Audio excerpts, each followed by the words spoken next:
Brain schmain. I'm tired of being a scarecrow. I want an empire. Why don't you sing us a song about it? Don't mind if I do.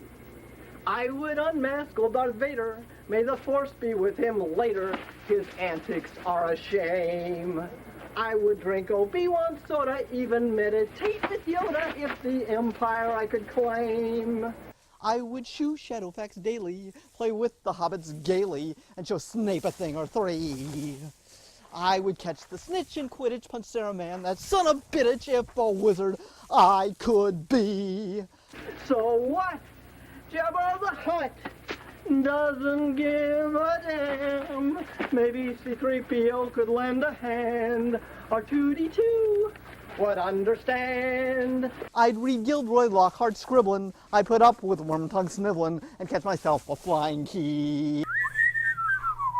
I would walk Hagrid's dragon, wash the feet of Frodo Baggins, if a wizard I could be. A horse. The knife. Kansas. Is it a wizard you seek? Obi-Wan Dan Dumbledore, what are you doing here? Danger looms ahead, young Harry Starrings. Danger! Danger! What kind of danger, Obi-Wan? There are many kinds of danger, but the most dangerous of all dangers is the evil that wizards bring.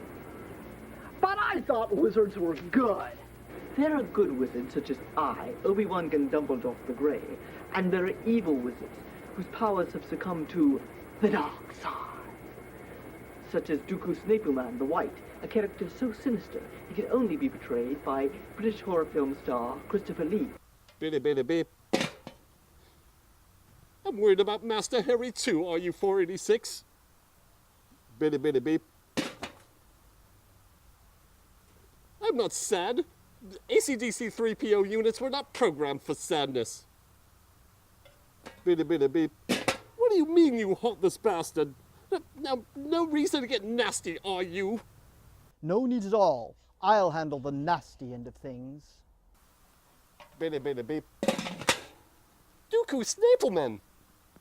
I thought you were... Dead? From that spell cast upon me by that hairy-footed, bespectacled mutant? Don't be silly. I had a deadlier spell cast upon me by a dyslexic orc with rabies. But that was a long, long time ago, in a place far, far away. What I need today from you worthless scraps of tin is some information. Namely, where is Harry Starrings? Beep. Honestly, Dooku, we don't know. Won't talk, eh? Then prepare to be embraced by the powers of the dark side. Beep. You is right. You can't kill us. We're droids. Oh, I wasn't planning on killing you. What I have in mind is much more dastardly.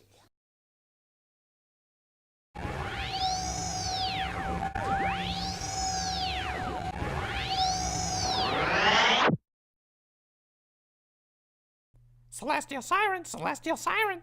Hamindriala, what in the Middle-earth are you doing here? Ah, but I'm not in Middle-earth, nor on Earth, my little wizardly hobbit. I come to you from a space where dreams collide with mystique, like a magical toilet filled with ethereal vomit. As to why I'm here, it is to issue you a warning. Walking amongst you in human form is the one who shall not be named. You mean... Don't say it, it's bad luck! Oh, don't be silly, Scarecrow. His name is... Say it, you should not! Rover, I'm surprised at you. A great Muppet Master shouldn't be afraid of the mere mention of Voldemort, the dark wizard of corporate greed. He says the name, Master does. Why are you afraid of a name? Hamindriala's not afraid. Are you, oh spiritually enlightened one? Of course not. But I do have to go. I am hologram of the Millennium at the 2013 Comic-Con. Now, don't forget, Harry. Use your wizardly powers, but only for the good. Never venture to the dark side. Toodaloo! It's too bad you can't just cast a spell on the ring. What do you mean, Scarecrow? Well, I'm sure if you could cast a spell on the ring, you would have done that at the very start of this gosh darned adventure. Why, that's brilliant, Scarecrow. Bearer of the ring, the spell must be cast by. I'll do my best. Disappear, disappear, get the ring away from here. Beep, beep, beep. Well, yes, are you? It's obvious that Harry hadn't studied his disappearing spells thoroughly, but at least we're rid of that wretched ring. Beep, beep, beep. What do you mean until the next sequel? Don't be cynical. The chances of there being a sequel is 864 trillion, 364 billion, 564 million, 3,700... Harry Star Rings and the Return of the Fellowship of the Empire Tower Sorcerer's Clones. Harry Star Rings, Harry Star Rings, Harry Star Rings.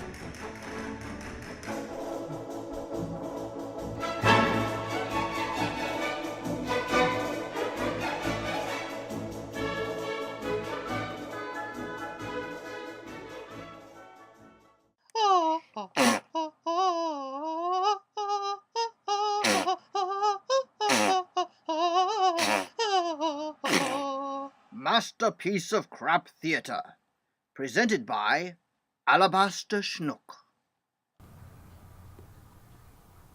Hello, I'm Alabaster Schnook, and welcome to Masterpiece of Crap Theatre. Tonight on Masterpiece of Crap Theatre, we present the lesser-known sequel to Jane Austen's Pride and Prejudice, The Bride of Pride and Prejudice. The film really should have been called The Brides of Pride and Prejudice, since this is the saga of the least beguiling sisters of the Bennet family. The ill-begotten epic was shot in 1947 and featured yours truly, Alabaster Schnook, in a supporting role as a vulgar Cockney rogue.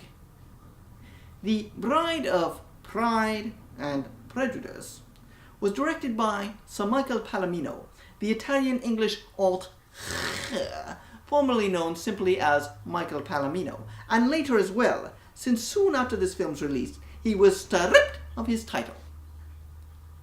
Michael Palomino gained fame for his brilliant romantic hunting film, Deer Hunter, and was sunken by his outrageously over-the-top and terribly pretentious story of a tragic gatekeeper called Heaven is the Gate.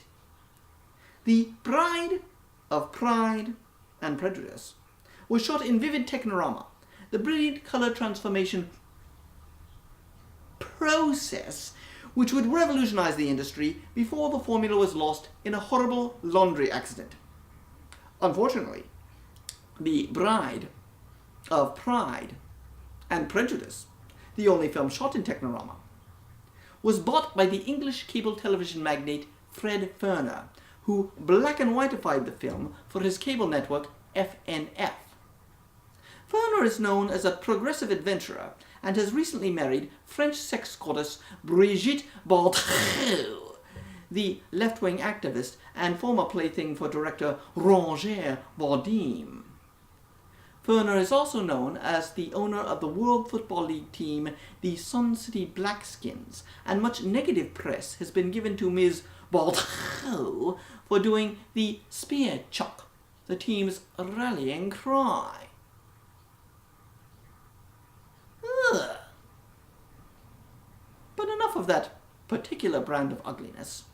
With no further ado, Masterpiece of Crap Theatre presents Jane Austen's The Bride of Pride and Prejudice.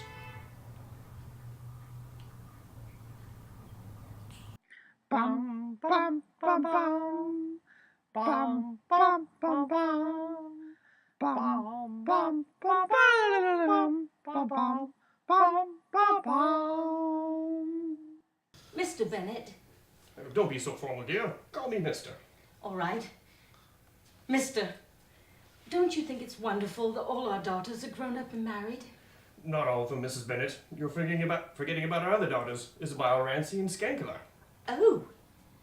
Well, I don't suppose any of gentlemen will be calling upon them. Don't be so sure about that, Mrs. Bennet. Men can be desperate creatures. You're forgetting. My father married my mother. Oh. And she was an abominable old hag, wasn't she? Indeed she was, Mrs. Bennet. Well, I couldn't wait to pop out of the old beast's womb. Probably why I was born 7 months premature. Oh, look. There's Isabel and Rancy. Ah, my dear girls, what brings you out from beneath your respective boulders? Oh, Father, Mother, we've just heard exciting news. Well, spit it out, yes. Don't leave those gaping holes exposed.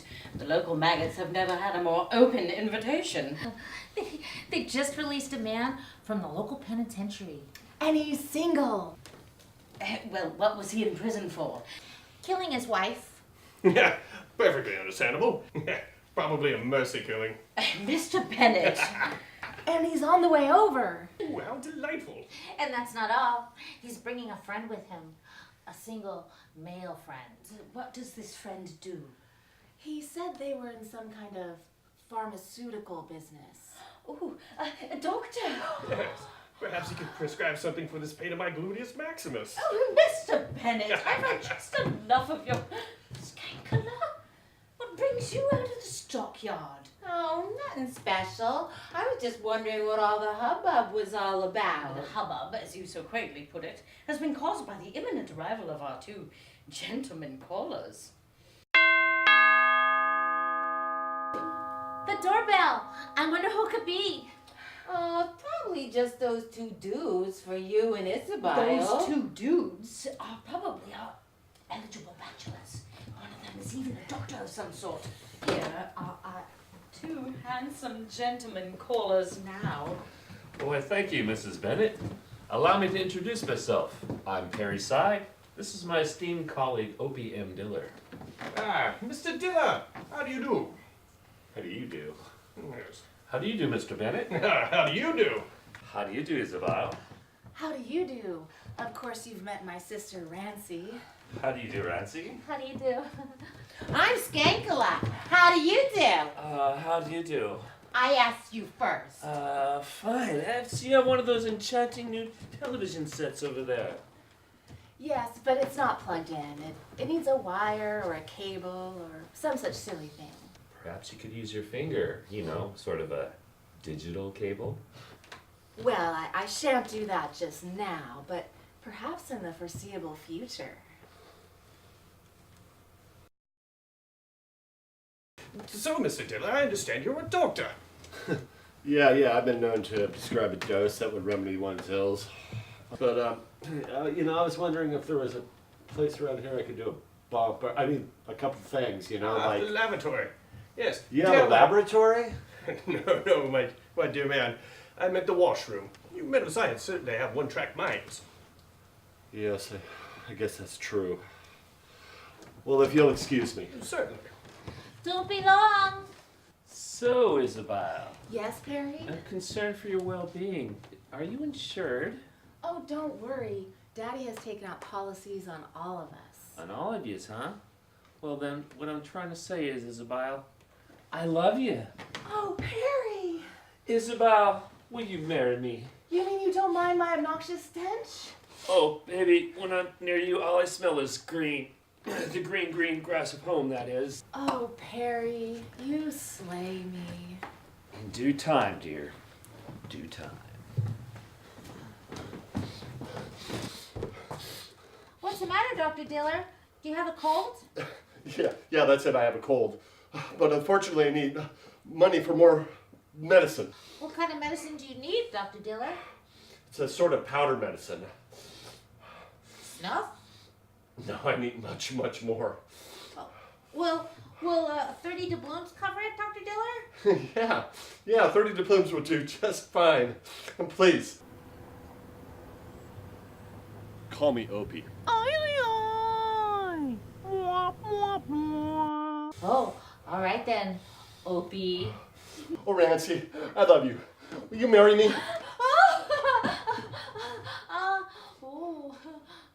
Oh, Mother, he's the most impossible man. He's needy, he's lazy, he's kind of goofy looking.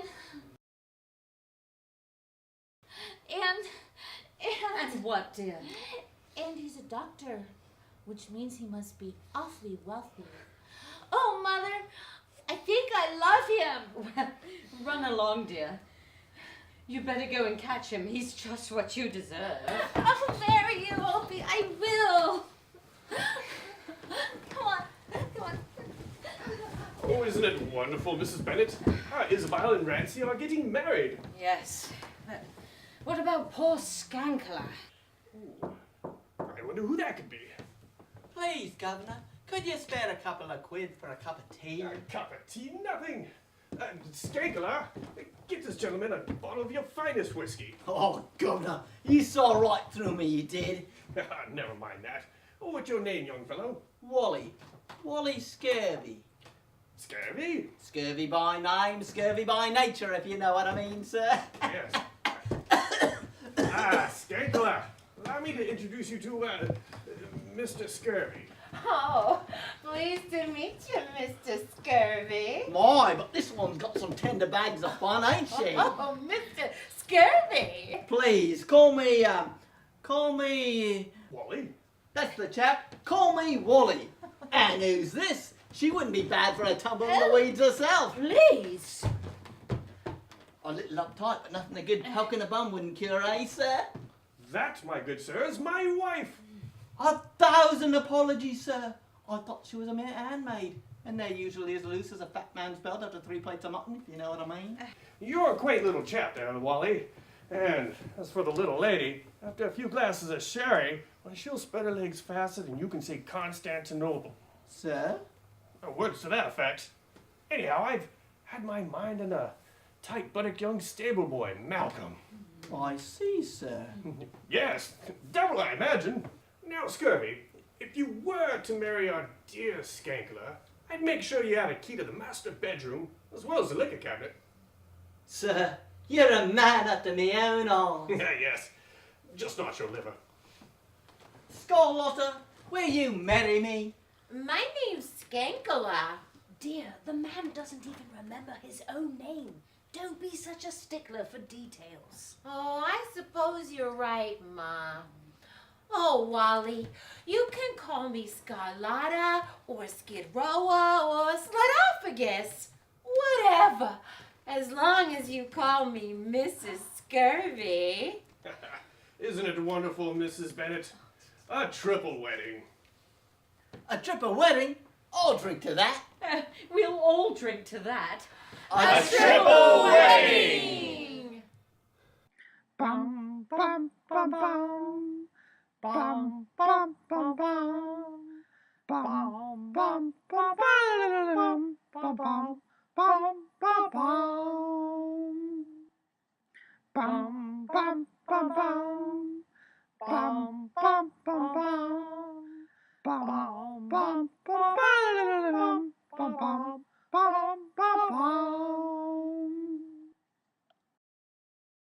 Bum bum bum bum. Bum bum bum bum. Bum bum bum bum. Bum bum bum bum. Bum bum bum bum. Bum bum bum bum. Bum bum bum bum. Bum bum bum bum. Bum bum bum. I think it's time I brought up my special guest. I'm sure you're all familiar with martial arts expert and international superstar Bruce Lee. But you may not know that Bruce had a brother. He too is a martial arts expert and he's here with us today. Let's hear it for Bob Lee.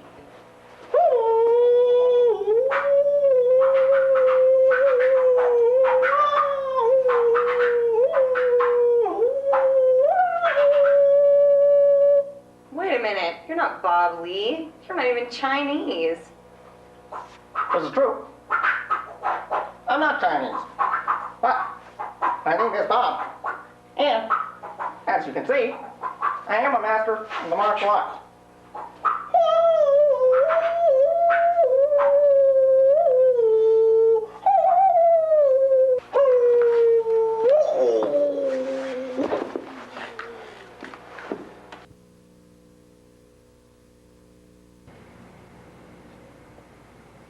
Grasshopper, snatch the pebble from my hand. But Master, I've been trying for 17 years to snatch that pebble from your hand. I never win. Try again,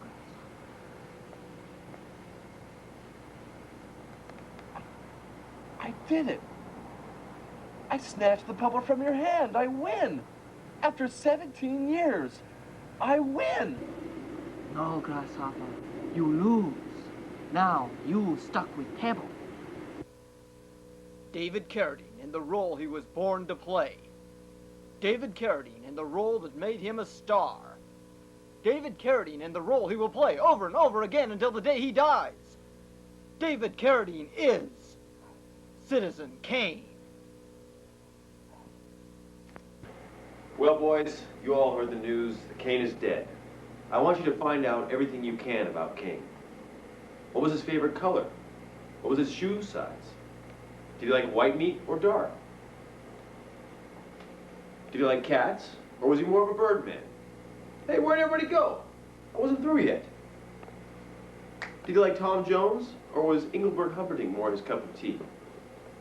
What was his favorite type of, So, you say you know what Kane's last words were? Look, there's no cops involved, right? No, Paula. Nothing to worry about. And what were Kane's last words? His last words were, Greenbud. Greenbud? What could it mean? Perhaps it was the name of a horse he bet on, or the nickname of an old girlfriend. Well, yeah, sure. Maybe. Look, can I go now? Sure, Paula. You've done all you can. Thanks. Greenbud. What could it mean?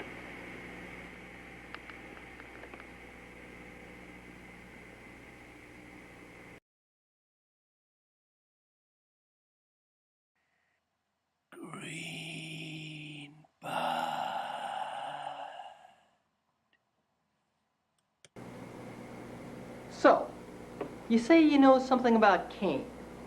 Know something about Kane? Of course I know about Kane. I was his master. Master, huh? That's very interesting. But enough of your homoerotic fantasies. You said you had a story about Kane. Yes, you see, every day Kane would try to snatch the pebble out of my hand. Yeah, and one day you said you stuck with pebble. I've heard that story a million times. No, that's not what happened at all.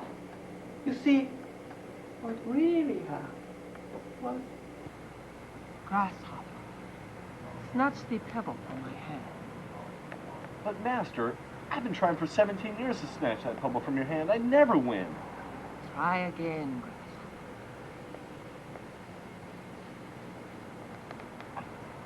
I did it. I snatched the pebble from your hand. I win. After 17 years, I win. Grasshopper, give me back the pebble. No, Master. I won. I'm keeping the pebble. Come on, that's 2 out of 3. No way, Master. Why, you son-of-a little misfit. I taught you for 17 years, and this is the thanks I get? That miserable little punk. I tell you, there's no teaching kids these days. Lousy little ungrateful twits. Let me try to snatch the pebble again, Master. Let me try again. Oh, but then when they get the pebble, never mind that. Mr. Master, if that is your real name, do you know anything about Greenbud? Do you have any? No, I don't have anything. Do you know where to get some? I wish I knew where to get some information. I wonder if Smith is having any better luck.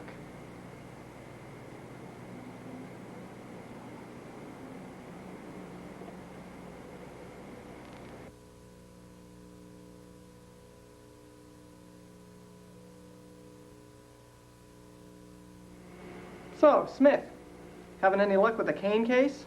Not much, Wesson. I still can't figure out what Kane's last word meant. Curious word. Greenbud. Maybe it was a horse he bet on, or the nickname of an old girlfriend. Or maybe it was the name of a sled he rode when he was a child during those frosty Chinese winters. Now you're being ridiculous. Maybe you're right. Well, I hope I have better luck today. I'm interviewing Mr. Cotton. Who's Mr. Cotton? Mr. Cotton helped Kane run his newspaper. Kane ran a newspaper? I thought he just went around kicking people's butts and spouting inane proverbs. And he ran a newspaper? Oh, yeah, right. I remember now. Good luck with Mr. Cotton. Do I remember Kane? Well, of course I remember Kane. Always swinging on a vine through the jungle with Tarzan and all the little animals. That's Jane. I asked you about Kane. Kane! Oh, Kane! Why, of course I remember Kane. Why didn't you say so in the first place? I remember the time when Kane said to me... Mr. Cotton, you're drifting. No, I'm not. I'm having a flashback. I'm sorry. Go ahead. Now, I remember the time when Kane said to me...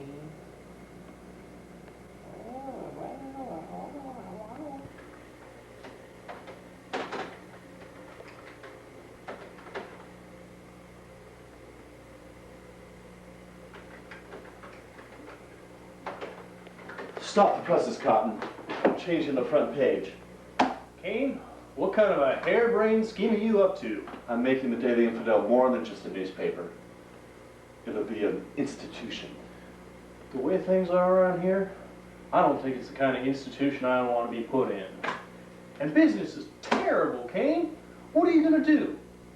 Things are going to start changing around here. Starting with tomorrow's issue.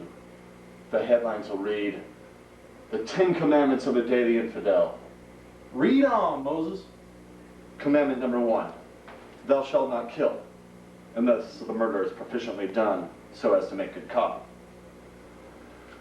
Commandment number 2, thou shalt not covet thy ass, unless it's a particularly nice ass, and you're in the desert, miles away from any town, and you're lonely. Very lonely. Commandment number 3, thou shalt not be forced by your father to watch Billy the Kid versus Dracula or any of his other stupid B movies at 3 in the morning. Commandment number 4, thou shalt not...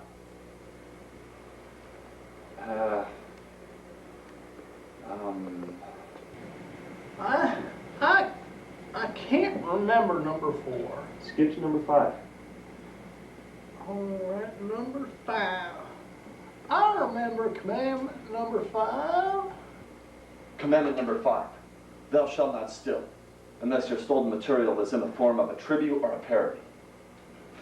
Commandment number 6, thou shalt not take the Lord's name in vain or trivialize him just for the sake of a few cheap laughs. Commandment number 7, thou shalt not covet thy neighbor's wife, especially that Mrs. McGillicuddy who casts away. But she is a fine woman. And what a flirt. The other day, she told me, your name might be Cotton, but I'm going to make wool out of you. Mr. Cotton, Mr. Cotton, this time you really are fading. Now, where was I? Oh, yes. Do I remember Kane? No, Mr. Cotton, you're way past that. You're on commandment number 8. Oh, commandment number 8. Now, that was a fine commandment. Commandment number 8, thou shalt do the work that is your passion, for that is your lot. Who was begotteth by Hezekiah, who was begotteth by Jeremiah, who was begotteth by Phalatio. Okay, can we go on to number 9 now? Number 9. Yes. Number 9. Thou shalt not be awarded the Academy Award for your steering tour de force portrayal of Woody Guthrie in Bound for Glory. And number 10. Thou shalt watch all future movies and TV programs in the Kung Fu series and buy any available Kung Fu merchandise. Well, Kane, I think you might be onto something with these 10 commandments, as you call them. Could I have a copy of that document? I have a feeling it might be pretty valuable someday. Oh, yes. Considering it was written on the back of this autographed Pablo Picasso sketch.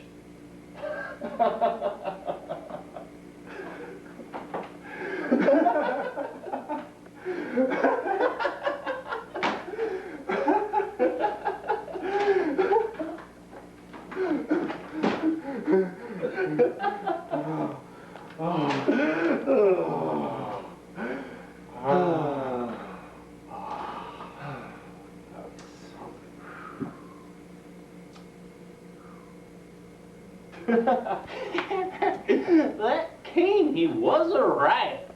It's a great story, Mr. Cotton. But do you know anything about Greenbud? Oh, Greenbud.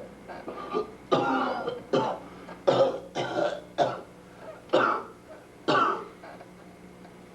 course I know about Greenbud. Well, Kane often told me of the time when he tried to snatch the pebble from the master's hand. Yeah, and he snatched the pebble, and the master asked for the pebble back, and Cain said no, and master said, how about this 2 out of 3, and... No, that's not how the story goes at all. You see, it all started way back when... Grasshopper, try to snatch the sacred pebble from my hand. Okay. See? I told you it was different. All right, go on. Well, you see, what happened next was... I've done it! I snatched the pebble from your hand! So what? What do you do the pebble have? There are billions of pebbles all around the world. I'll just grab another one off the ground. Oh, that master, he was a slippery old coot. Always one step ahead of Kane. That story didn't have anything to do with Greenbud. You know anything about Greenbud? Oh, Greenbud. Do I know anything about Greenbud?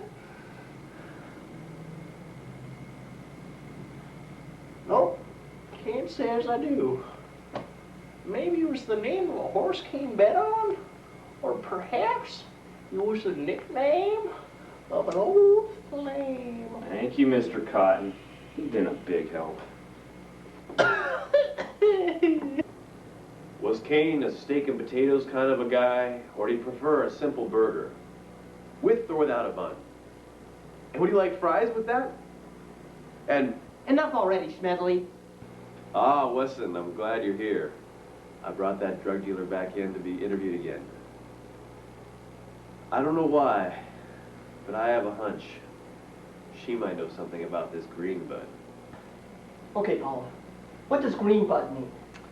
I don't know. Maybe it was a horse that Kane bet on or It wasn't a horse, Paula. Come on. You know more than you're saying. You weren't the only witness to Kane's death, were you? No, technically I wasn't. What do you mean, technically?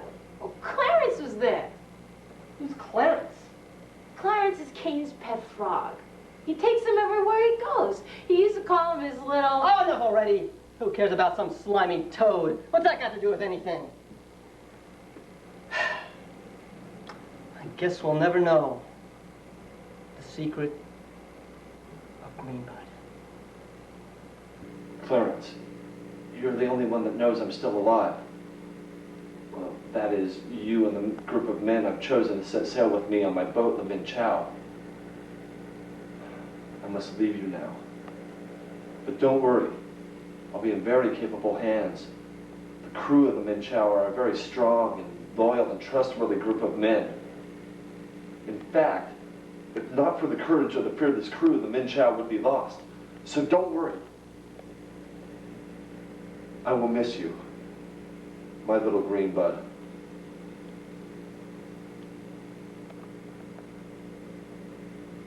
Coming soon to a video store near you, David Carradine in The Kane Mutiny.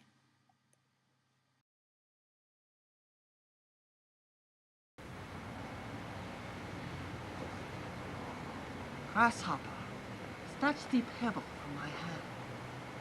But Master, I've been trying for 17 years to snatch that pebble from your hand. I never win. Try again, Grasshopper. I never win. I never win. Hey, I don't even know why I'm here. I've always had a small penis.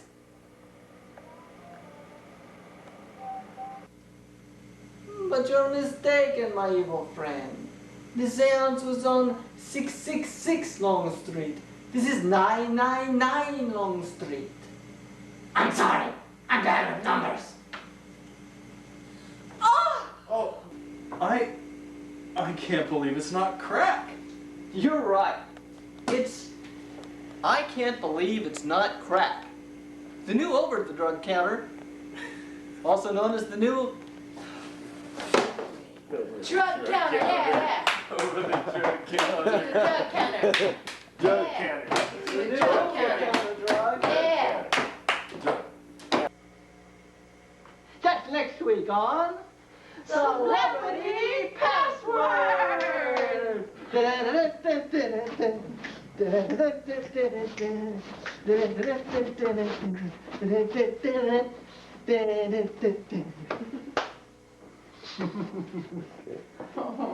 That was bad. Also, I wanted to tell you that if you want to, like the comedy of me being so big, you know, if you wanted to like really like grab me like that, you can. It's up to you. I mean, go for it, dude. They're friends. Oh, need to ask We've been his friends a friends. long time. So like I could even do, you know, I mean, like you should freaking do it. I mean, do it. Yeah. Bags of fun! Yeah, I finally get my thrills. Make man. those bags fun. My thrills.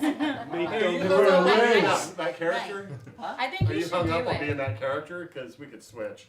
Wait, I could. Scurvy my name, scurvy my nature. Oh, so where do we so want you to should start? go for it, okay? And I'll do this, and you'll do what? Up I'll higher. do this. Yeah. Yeah. Grab them. Where are we starting from? Tender Yeah. bags of fun. A good poke in the butt. She just erased his memory. Yeah, but it looks weird when you guys look at the camera. It really does. I'm not looking at I'm looking over here. We're shooting You could look towards the camera, but if you look into the camera, it's like you're looking right into the viewer's eyes. Maybe we should look off to the distance. Yeah, that's how they usually do a flashback. Usually, Yeah. like someo's kind of like looking, there. or it could be anywhere. Let's look. Okay. Or maybe it could be different. You don't directions. all have to look at the same spot either. You're all just looking off into space. I was looking over here. I'll look over there. I'll look over there. I'll look down here. I'll look That's at a tolerable. I'll look at here. Wait. You violated code 63789425617A. Farming of sheep or other woolly animals without a license or permit. It clearly states here in section 3794 that such practices, and I quote, are not only highly illegal but also completely immoral and totally stupid. Such activities should not be tolerated Buster! in any community. Buster! Wait a minute, Buster, I'm just getting the good part. And if said community feels like hanging the violators by their toes while tickling their feet. Buster, they're gone. Huh? They're gone, Buster. They got away. Well, I guess that's the end of the show. What show? Huh? What show?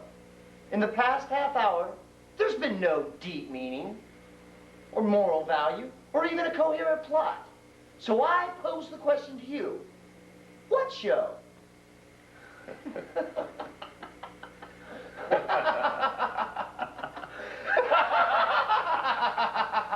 Exactly. Bob, could I get a loan from your bank? No, Phyllis, you're not nearly rich enough. But if I were rich enough, I wouldn't need a loan. That's correct. But you could open an account. But only if I had no money. Exactly. Exactly. Exactly. Exactly. Exactly. Exactly. Exactly. Exactly. Exactly. Exactly. Exactly. Exactly. Exactly. What are you saying to me? This was all some kind of big joke? That for the last half hour we've done nothing but poke fun at some easy targets of the cultural mainstream? Is that what you're trying to tell me? Exactly. Thank you very much. You know, looking out at all these wonderful stars, I wish it could be exactly forever. Exactly forever. Exactly forever. Exactly forever. Exactly forever. Well, that was it. Exactly 5, the final chapter. That's it. And there'll be no more exactlies for as long as I live.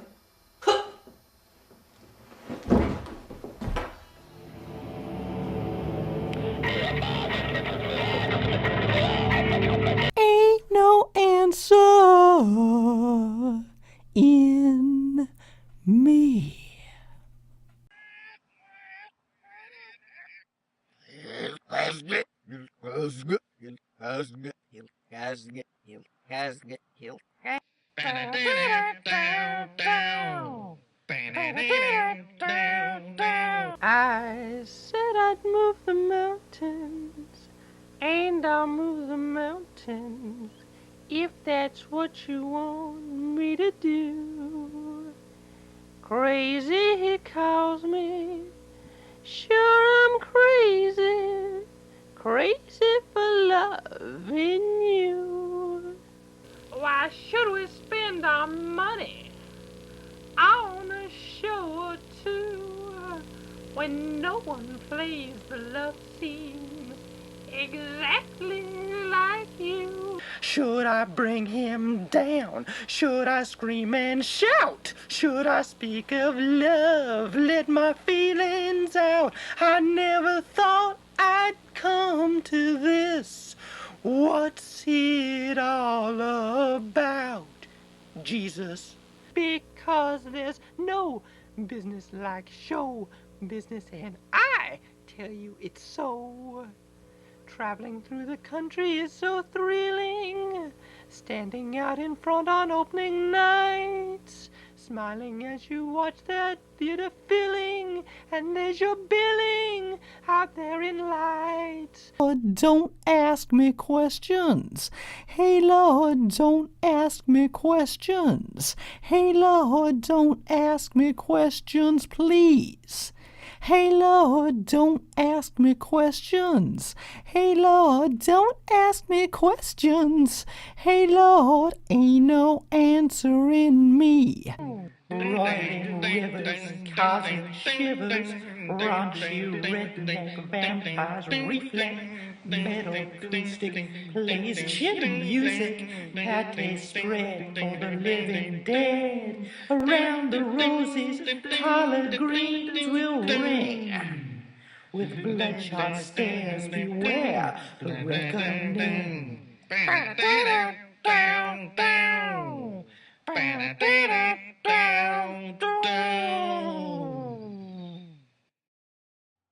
Bum, bum, bum, bum, bum, bum, bum, bum.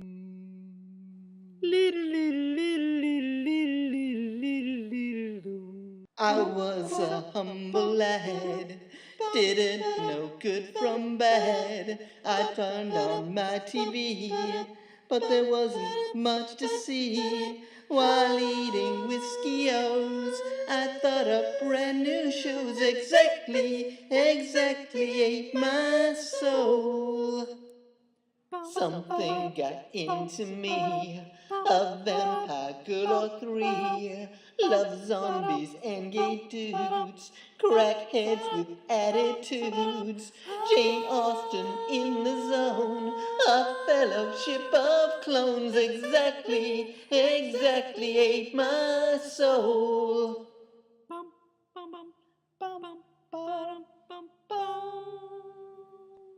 Is Kelly May really going out with Dylan? Skull cheese and dullard say you don't know G from J. Can't take the excess heat, not on my summer beat. Dr. Acula scary, stay tuned for Hello Jerry. Exactly ate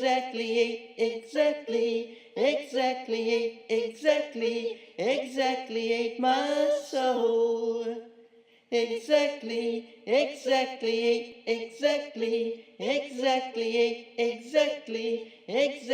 ate my soul. Hey, Socrates, where's Chico? Chico's gone. Yeah, real gone.